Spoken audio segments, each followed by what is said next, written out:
Donc là, on va voir les 12 catégories qui vont, pour vous donner des idées de leviers business qui sont intéressants, qui sont éprouvés entre parenthèses et qui fonctionnent. Je vous donne 12 catégories et ça peut peut-être vous donner des idées pour vous positionner dans une catégorie ou pas.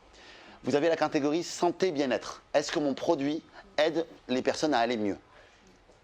La deuxième catégorie, c'est gagner plus d'argent.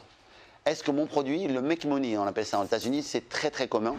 C'est est-ce que mon produit permet à mon client de gagner plus d'argent ou d'en économiser? Parce qu'on peut gagner de l'argent ou en faire économiser aussi. 3, réussite professionnelle. Est-ce que mon produit permet à mon client de mieux vivre sa vie professionnelle? Ça marche aussi. Relation amoureuse. Est-ce que mon produit permet à mon client d'être plus épanoui en couple? Alors ça marche aussi pour sexuellement aussi. C'est-à-dire que relation amoureuse, relation sexuelle et plus épanouie. Voilà. Sexuellement aussi, j'ai une copine qui s'appelle Belinda et qui maintenant s'est focalisée sur elle a une chaîne YouTube sur l'apprentissage justement de la relation amoureuse, et y compris le sexe. Et je trouve ça fabuleux en fait d'arriver à faire ça comme elle le fait. Après, elle est très décomplexée et tout ça, mais c'est vraiment, enfin moi je trouve que c'était courageux de le faire. Il fallait et elle cartonne. Hein. Sa chaîne YouTube, elle prend de la chaleur, hein. Elle se fait allumer quand même, mais elle se fait allumer, mais il n'empêche que ça fonctionne bien. Elle aide beaucoup de gens avec ça. Ça s'appelait la philo de Béli au début, elle voulait faire du développement personnel. Après, ça s'appelait Opération Séduction, sa chaîne, et maintenant sa chaîne s'appelle Belinda Sans Tabou, je crois que ça s'appelle. Belinda Sans Tabou. B-E-L-I-N-D-A, puis j'ai fait un peu de pub, et comme je l'aime, à ma Béli, c'est beau. Si tu vois un jour cette vidéo, on t'envoie du love. À ma Béli. Voilà, relation amoureuse.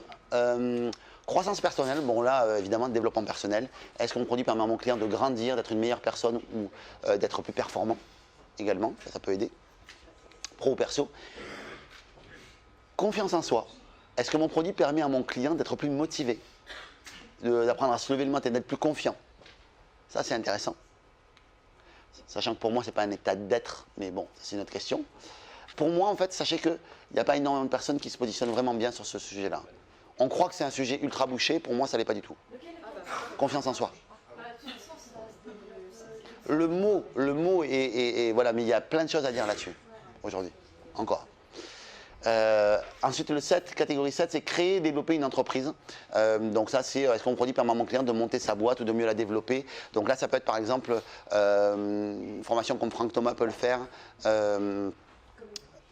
Voilà, sur Franck Thomas Lavielle, en fait, qui est un enseignant de la NBS, qui fait tout ce qui est gestion, comment on choisit son statut, voilà, tout ça. Et ça peut être vraiment intéressant. Ben, il y en a plein. Ce qu'il y a, c'est qu'il faut trouver la bonne douleur. C'est-à-dire que tu ne peux pas vendre un produit qui ne répond pas à une douleur réelle. Et le problème, c'est que la douleur de la gestion, c'est plus une douleur de passer à la gestion qu'une douleur de ne pas en avoir de la gestion. C'est que quand tu es dedans, en fait, et que tu te dis j'ai besoin de ça, et tu l'as pas et tu n'es pas bien. Voilà. Donc du coup, il faut être habile là-dessus, mais c'est trouvable. Tu peux trouver la douleur. Tu peux la trouver. C'est comme moi pour le commerce. Au début, quand j'ai commencé, je me suis dit, en réalité, tout le monde veut savoir faire du commerce. Tout le monde en a besoin, mais personne ne veut le faire. Donc c'était compliqué. Hein, et j'ai réussi à trouver, mais c'était compliqué. On a été obligé de mettre des neurosciences dedans, tout ça. Enfin voilà, tu vois, tu es obligé de packager le truc avec un truc plus sexy. En tout cas, ça a été mon défi au niveau marketing. Animaux de compagnie aussi, ça marche bien, ça aussi. Les gens sont fous en fait de leurs animaux de compagnie. Donc je parlais des chats tout à l'heure, mais lire dans les pensées de mon chat, comment savoir que mon chat a tel comportement, comment est-ce que je peux gérer le comportement, pourquoi est-ce qu'il a ce comportement-là. Tout ça, c'est un truc, des choses intéressantes.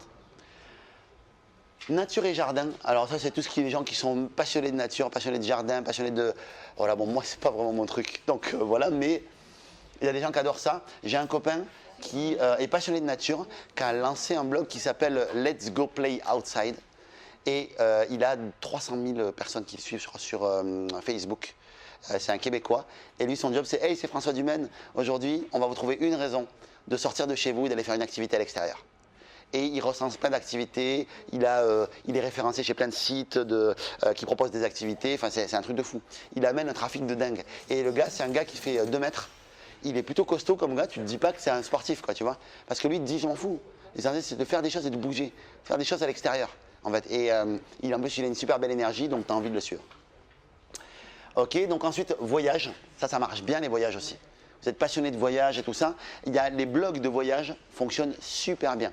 Et vous pouvez même mixer voyage et entrepreneuriat. Vous avez plein de jeunes aujourd'hui qui sont des digital marketeurs qui font les choses en fait en extérieur. Des gars comme Antoine Blanche-Maison, des gars comme j'ai un copain qui s'appelle Anthony Nevo qui fait ça aussi. Vous connaissez peut-être Anthony Nevo? Ouais, voilà. Ben, Anthony, c'est un super pote. Et lui, voilà, c'est quelqu'un qui enseignait le marketing, mais en voyageant, en faisant plein de trucs. Eh ben, ça, les voyages, ça passionne parce que ça fait rêver les gens. Les gens, ils ont envie de sortir, ils ont envie d'aller au Japon, ils ont envie d'aller sur une belle plage et tout ça. Et du coup, ça les fait à la fois rêver et à la fois ils apprennent des trucs. Ça, c'est cool. Alors après, ça, c'est valable que pour des gens qui sont vraiment digital nomades, qui veulent être digital nomades. C'est-à-dire que vraiment, je ne vends qu'un produit sur Internet, une formation, et moi, je me casse. Olivier Roland est comme ça aussi. C'est ce qu'il fait, Olivier aussi, Roland. Ok, donc ensuite, vous avez beauté.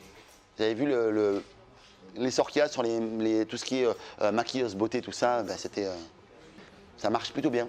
Donc, apprendre à se maquiller comme il faut, naturellement, tout ça, c'est intéressant.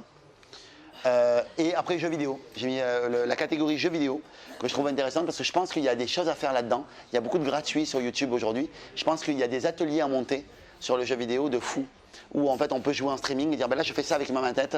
Quand j'arrive sur tel boss, je fais ça ou je fais ça. Il y a des trucs sympas.